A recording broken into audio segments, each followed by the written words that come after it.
very well for what we've been through. This African girl one day, she asked me during a debate, she was like, well, you keep saying they. Who's they? Who's they? Why do you keep saying they? They is white supremacy. They are the people constantly oppressing Black Americans. And yes, we're still being oppressed to this day. She's like, well, why do you just keep saying they? They. I'm like, she just don't get it. Because it's not a face. If racism stopped with a face, if it stopped with all the slave owners, then we would be in a better place. But it continued on because of a lot of white immigrants coming here and constantly trying to use that racial terror and racial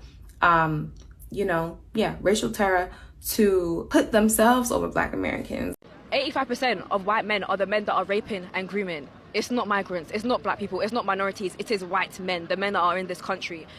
The same way how they decide to put the focus on trans people, put the focus on Black people, put the focus on the minorities to keep our attention away from what's actually going on. It is because of race. It's always been because of race. People think that when we talk about, being pro-Black and whatnot, it means being anti-white. The only reason why they think that is because being pro-white has always meant being anti-Black. It's not the same thing. We just want peace. You lot don't know what peace is. I think it's Black supremacy.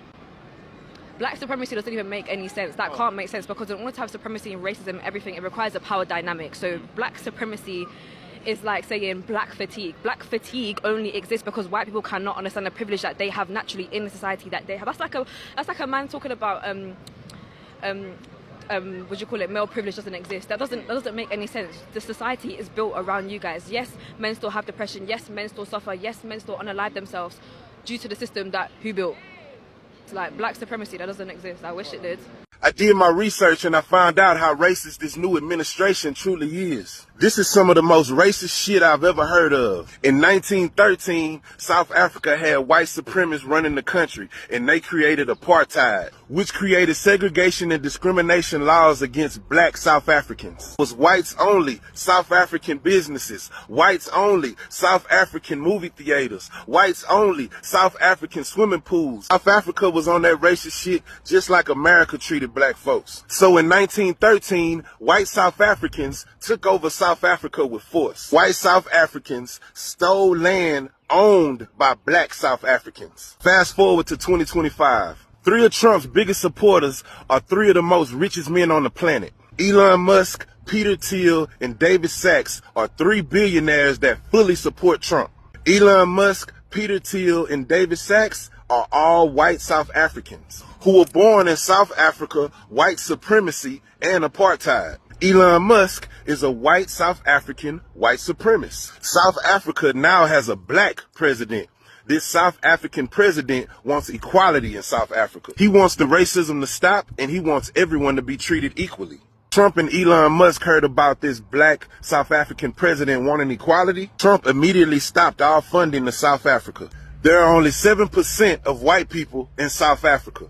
But those white people own 70% of the land in South Africa because they stole most of that land from Black South Africans. The new Black South African president put a new law in place to right the wrongs that were done to Black South Africans that had land stolen from them. Just like when European settlers stole America from the natives. Because the South African president wants to give back land that white South Africans stole from Black South Africans, that's why Trump and his administration are saying white South Africans are being persecuted and done wrong. But white South Africans are not under persecution. I mean, the facts are there is no systematic prosecution of white Afrikaner farmers.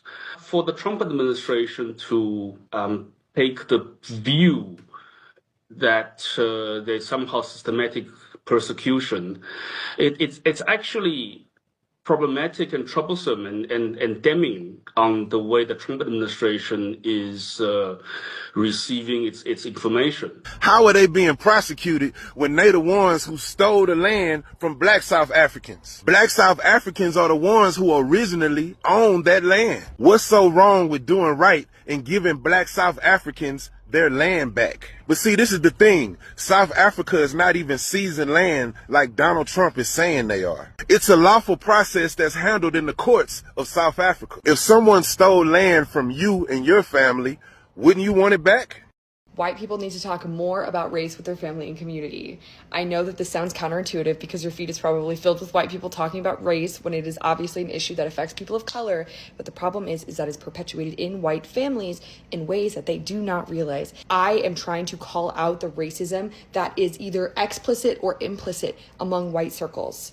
People act racist a lot of the time behind closed doors, which is something that I, as a white person, see a lot. It doesn't matter if I'm in Chicago, if I'm in rural California, if I'm in rural places, generally speaking, white people are racist in the US. And sometimes in ways that they don't even realize.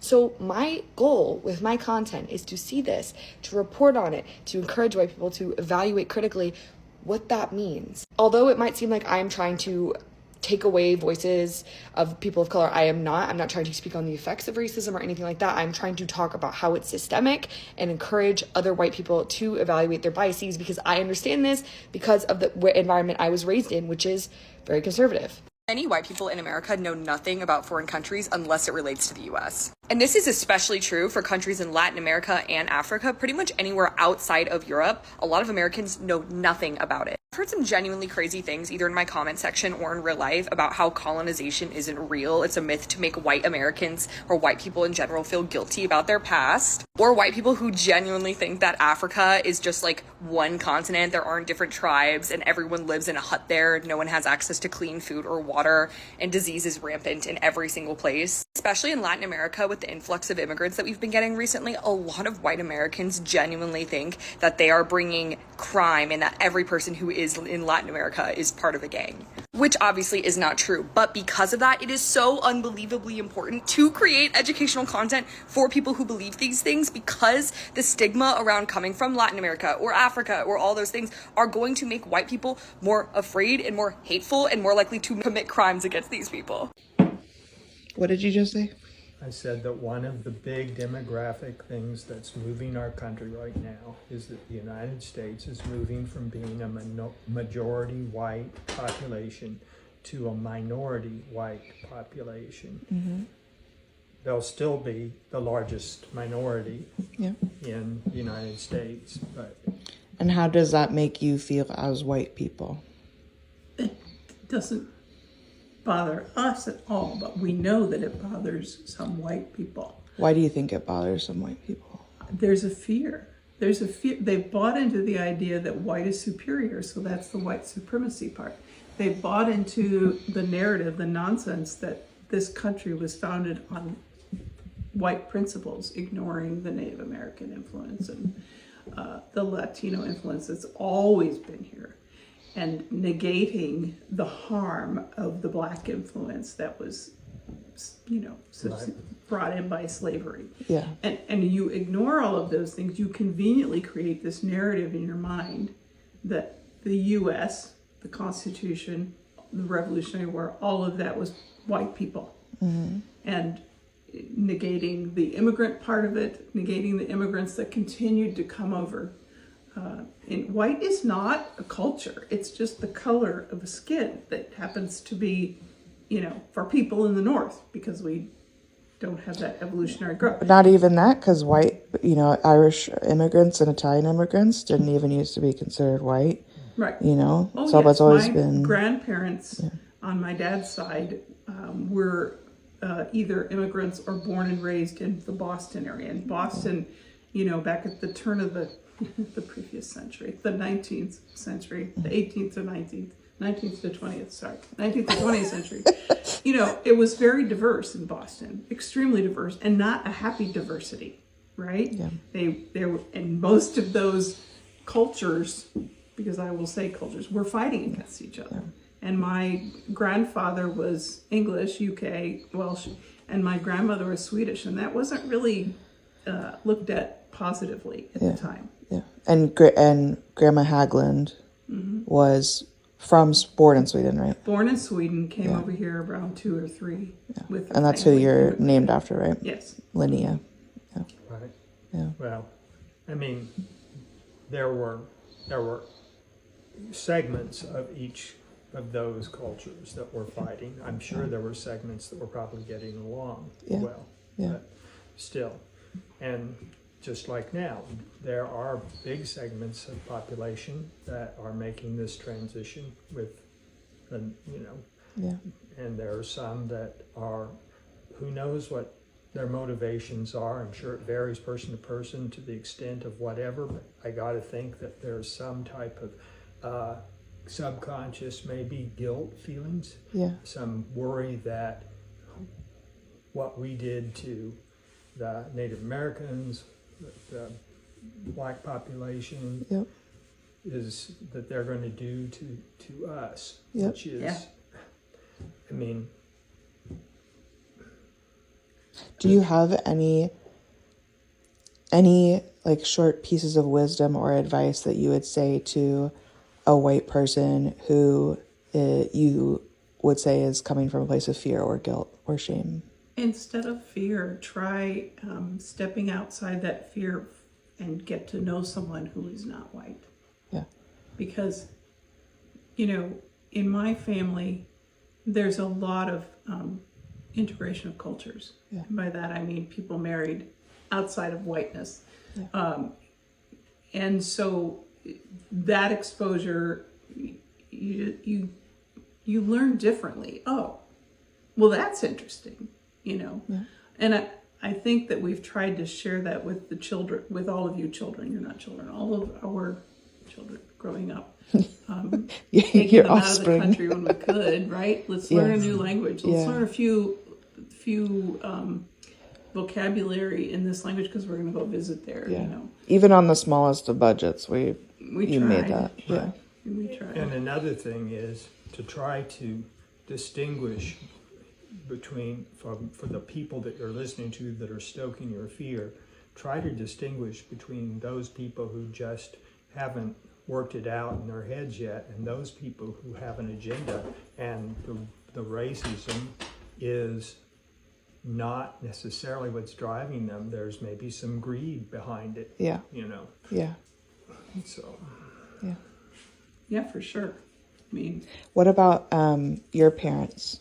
Obviously, they had a different lens, but I also feel pretty lucky that I don't believe they were bigots either. And I think they actually did a lot of advocacy work.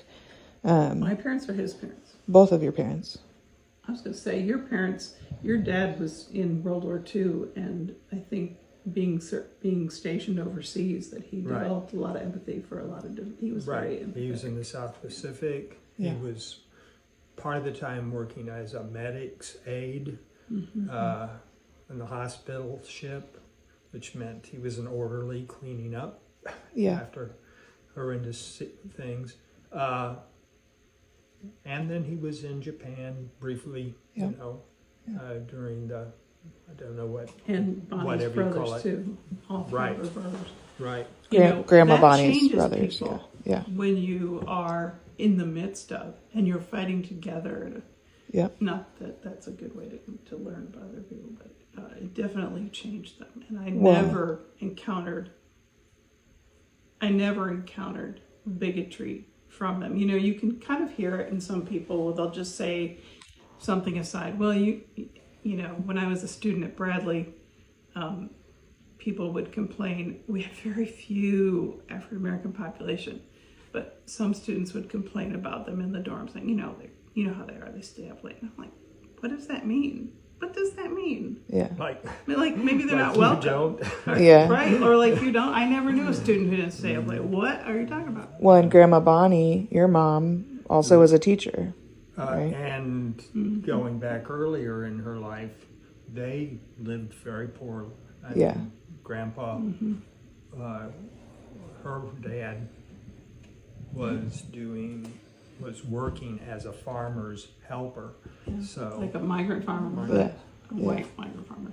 And my mom grew up very poor, And she in the West.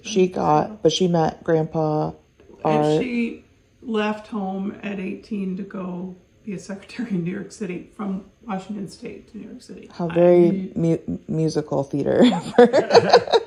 I mean, she never did really tell that story of what prompted her to go so far, but more power to her. I guess that was the big city that everybody wanted to go to back in the 40s, And plus then- she had lived on the coast on the West Coast. Yeah, And might as well Lived try the in East Tacoma and Coast. Seattle. Some and, curiosity. yeah, and a farm, and very poor, and maybe she thought she could make her. And then she met Grandpa. They worked in the same company. Yeah, and then her grandmother back in Seattle was sick, and she went back home to take care of her, and my dad followed her. It's so romantic. How romantic. He quit his job. And That's a followed Tom her. Hanks movie right there. He was pretty romantic to her, Yes. much to our chagrin. They had 5 kids. Yeah. And my dad's family, Yeah. they rented farmland Yep. in a situation that had some aspects of feudalism. I mean, it's been a struggle for them Yeah. for as long as we've known them. But I mean, at the time that he was growing up, that the curve was allowing farmers in that situation to put aside money to, get Yeah. out of debt and Yeah. to build Community. some. And the community, was very interconnected. We come from traded work, they yeah. traded machinery. we come from places where you are not alone. If you hate Trump because of his stance on illegal immigration, listen to this. If you're a criminal, you'll be deported. If you plan to enter the U.S. illegally, your chances of getting caught and sent back just went up. The actions I'm taking are not only lawful, they're the kinds of actions taken by every single Republican president and every single Democratic president for the past half century. Some of y'all forgot Obama's literal nickname was Deporter-in-Chief and that he deported way more people than Trump ever did. But somehow, Trump is the racist. Got it. The sad part about it is most white people don't even realize how racist they are because it's become so normalized and ingrained in white culture to be racist. They'll talk about how not racist they are, but then they'll lock their doors out of fear whenever they see a black person walk down the sidewalk. They'll talk about how not racist they are, but then they'll tell a black person, you speak really good. You sound white. Just because, a black person happens to sound educated or not use as much AAVE around them. That's the thing about it, is it's so insidious. It is steeped into every corner of our society, and we are all raised in it. And unless you start critically thinking and critically questioning these things, you don't even realize how much racism is alive and well inside of you as a white person. Welcome to the Not So Talked About, where I talk about the things that are not so talked about. I have a video where I explain how white people in America contribute to systemic racism, but I was very vague and gave the intro to the giant series that this is going to be. And now I'm ready to get into it more, so let's get started. How do white people contribute to systemic racism? And I'm talking subconsciously for now, okay? First, it happens through implicit biases. Now, what is an implicit bias? An implicit bias is the way that we associate something to a specific kind of person. And that bias is pretty automatic before you get to know somebody, before you even know who they are, what they do, anything like that. It just, you look, you see, you make an association based on what you see. And these implicit biases are usually outside of the scope of our awareness of what we're doing.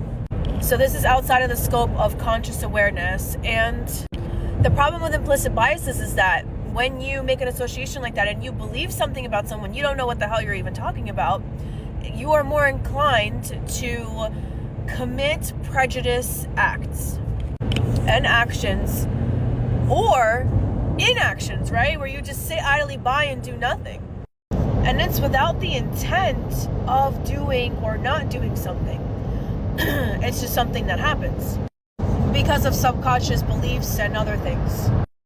So let me give you some examples of what that means, what that looks like. So one of those is medical disparities.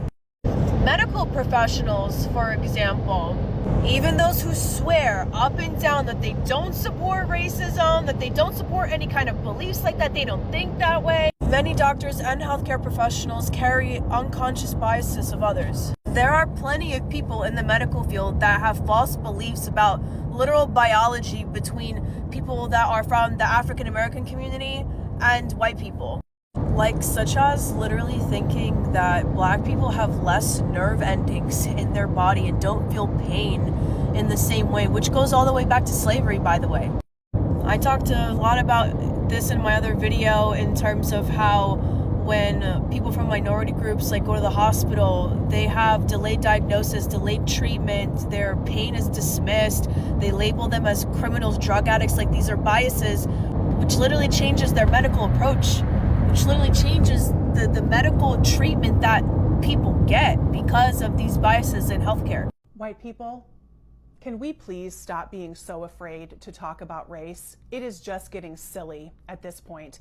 The same people who will worship our founding fathers and watch a shit ton of World War II documentaries are the same people who say they don't want to learn about the history of racism because it's not relevant anymore. Seriously? Racism, white supremacy, slavery are as integral to the founding of the United States of America as the Declaration of Independence. And it is our responsibility to learn from that, not run from it. Take a look at this statement made by Indiana State Representative Jim Lucas at a committee hearing earlier this week in Indianapolis. I find it highly offensive to be accused of being racist just because of this legislation. My Hispanic Navajo wife gets the biggest kick out of that every time that word is thrown around, especially when directed at me. Really, Jim? You have a black friend too? This committee was considering a piece of legislation in Indiana that would require local law enforcement officers to report to federal immigration authorities anybody they suspect of being here in the country without documentation. There were several people that testified against this bill and expressed their concerns about the potential for racial profiling. And instead of listening to that concern, Representative Lucas just got offended. You can't possibly imagine how race could be an issue in policing in Indiana? Come on. This kind of response from a white man when the issue of race is brought up is exactly why we need better education about race in this country. There is a fundamental misunderstanding about the role of race in our history and how systemic racism is still impacting our lives today. Talking about race is not accusing a white person of being racist. It's just talking about the existence of racism. You know what's actually racist? Representative Lucas is pretending that systemic racism doesn't exist because you have a Hispanic wife. You're still white, Jim. You're still benefiting from the system of racism. Representative Lucas and other white members of this committee were just baffled that racial profiling could possibly be a concern when it comes to immigration enforcement. You combine that utter confusion with the fact that Indiana is considering a slew of anti-DEI legislation this session, it just shows how terrified white people are to have these critical, necessary conversations about the role race plays in our American society. The black community has long suffered under the weight of systemic racism and discrimination. As white people, it is our responsibility to use our privilege to support and uplift the black community. Here are a few ways that we can be better allies. Listen and learn. We need to listen to black voices and experiences without interrupting or dismissing them. We should educate ourselves on the history of systemic racism and the ways that it continues to impact the black community today. We should seek out resources, books, and documentaries that help us understand the issues. Next, speak up. We should use our privilege to speak up against racism and discrimination. We should challenge racist comments and behaviors, even if it's uncomfortable. Silence that which perpetuates racism. We should support Black-owned businesses in our communities. We should advocate for policies that support economic justice and equity. Donate to Black-led organizations. Financially support Black-led organizations that are working to address systemic racism and inequality. It can be done through regular contributions or contributing to certain campaigns and initiatives. We should also use our platforms for good as white people. We have access to platforms and audiences that the Black community may not have. We should use our platforms to amplify Black voices and perspectives. raise awareness about issues affecting the Black community, and promote positive change. Be open to feedback and learning from our mistakes, as we will make mistakes along the way. But it's important to acknowledge them, apologize, and learn from them. We should be open to feedback and willing to change our behavior and perspectives as we continue to learn and grow. Being a better ally to the Black community requires a willingness to listen, learn, and take action. It requires us to use our privilege for good, support Black-owned businesses and communities, and speak up against racism and discrimination. It's up to all of us to work towards a more just and equitable society, and being a better ally is an important step. If you like the content and benefit from it, give me a follow. Capitalism is keeping racism alive. Racism will never go away if capitalism doesn't. So this is what we need to be addressing, and this is what we need to be talking about. Racism towards minorities is literally why some people will vote against their own self-interest and what will benefit them. Here's a quote by Lyndon B. Johnson. I'm going to reword this a little bit, just so this video doesn't get taken down and I don't get another warning. You can convince the lowest white man that he's better than the best man of color. He won't notice you're picking his pocket. Give him somebody to look down on and he'll empty his pockets for you. People vote against their own best interest because they are upholding this racism. This racism that was literally designed to support a capitalist country. Martin Luther King Jr. was assassinated only a couple months after organizing the Poor People's Campaign. And that was not a coincidence. Martin Luther King Jr. himself said that capitalism was just as evil as racism. I'm going to quote him as well. The trouble is that we live in a failed system. Capitalism does not support an evil flow of economic resources. This system, a small privileged few are rich beyond conscious, and almost all others are doomed to be poor at some level. And since we know that the system will not change the rules, we're going to have to change the system. People that are here to uphold white supremacy are also here to uphold capitalism. No politician would care at all about immigrants being here if they did not care about upholding capitalism. That is all it's about, capitalism, rich and poor. Let's start a movement, and let's finish where Martin Luther King Jr. left off.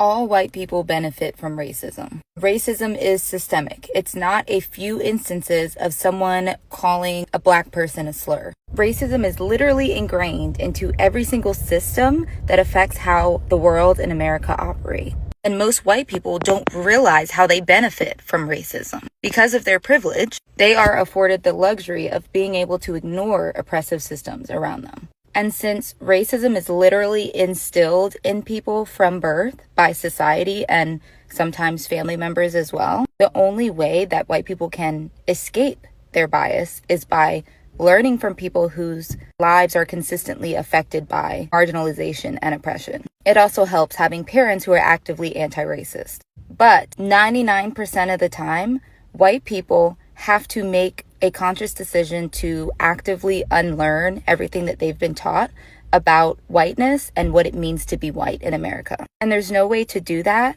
without deciding to put your feelings of discomfort to the side. White fragility has helped white people stay away from these conversations and any actions of change because they can just say, well, this makes me uncomfortable. I don't know what to do. I don't know enough about this. And so they're able to just not talk about it, not do anything, and not make a difference, and continue benefiting from the systems that oppress other people until they decide to learn about these systems and how they benefit from them and decide to care from that point on about making a change. Nothing's going to change. Many people are blind to the ways in which systemic racism helps them. And a lot of people do not want to be inconvenienced by being anti-racist. They're like, this doesn't affect me. I don't know any Black people. Why should I have to do anything? I can't do anything. I'm just one person. Okay, but if every single person says I can't do anything and no one does anything, then what changes? Black people, brown people, people of color, disabled people, LGBTQ plus people, marginalized communities are not going to be the ones to make the change because, of course, they care about their own oppression. Nothing is going to change until the people within the oppressive group, doesn't mean that they are actively oppressing others, but they have that power to oppress people. Until they realize there's an issue and care enough about the issues, nothing will change. You say that all whites are racist. Can you expound on that, please? Any white person who was born, raised, and schooled in the United States of America, if you aren't a racist, you're a miracle. Either that or you decided to educate yourself. Because education in this country is about white is right, brown's all right, black's got to stand back. Yellow's mellow, but whites, we educate in a way that says that white males have done all the adventures, have made all the adventures, have done all the discovering, have made all, everything that is good and has been accomplished according to social studies, which is actually anti-social studies, by white males. It's a lie. But we do that in order to maintain the myth of white superiority. Notice how it's only white majority countries that are forced to accept diversity, otherwise we're racist and colonizers? The #1 name in the UK right now is Muhammad. Let's not do that to the US. Cool, thanks, bye. Not homegirl with one of the most Polish last names I've ever seen talking about diversity. Ma'am, the reason why you're here is because the United States accepted diversity. Believe it or not, that native part in Native American actually means something. The US is not a white country. But also, guess what? Polish immigrants came to the United States overwhelmingly to seek a better life. Much like the great majority of immigrants and descendants of immigrants in the United States, like you. And just because your ancestors decided to abandon their culture, their language, in order to assimilate into American culture and become white, does not mean that you have more claims to be here than anyone else. But unfortunately for you, yours actually kept their Polish last name, which is why I can make this video right now. And the fact that your last name is so Polish is a huge signifier that they came within the last 2 waves of Polish immigration to the United States. And by the way, the reason why Muhammad is the most popular boy's name in the UK is because the 6% Muslim minority in the UK overwhelmingly named their sons Muhammad. That's it. Whereas amongst the general population, there is far more variety in the names that people give their sons. So this bullshit fear-mongering and stupid ass narratives need to be called out each time. Because these culturalist people who have no idea where they came from need to be reminded once in a while. Hey, good afternoon, everybody. My name is Jared. I host a daily live podcast where we discuss news and politics. And one of the things that I frequently tell people is that it's racism. If you have any questions, feel free to comment. But yeah, Europe is currently going through its warmest in history. Temperatures over 100 into the 110s and 113s. And I just want 100 teens. Just wanted to make sure that we point out the lack of outcry at white European immigration when it comes to the United States. I want to point ahead to the lack of outcry. Look how no one says a word when their skin's white. Just throwing that out there. You want to know how deep racism runs? Because at this point, I'm starting to feel like it's in their genes. Because European immigrants will literally get dementia, but don't forget they racist. That gotta be embedded in their DNA or something, I'm telling you. Because how is it that you can catch dementia, forget your whole life, forget your kids, forget your husband, forget what you wore on your 5th birthday, but you gonna remember that you don't like black people?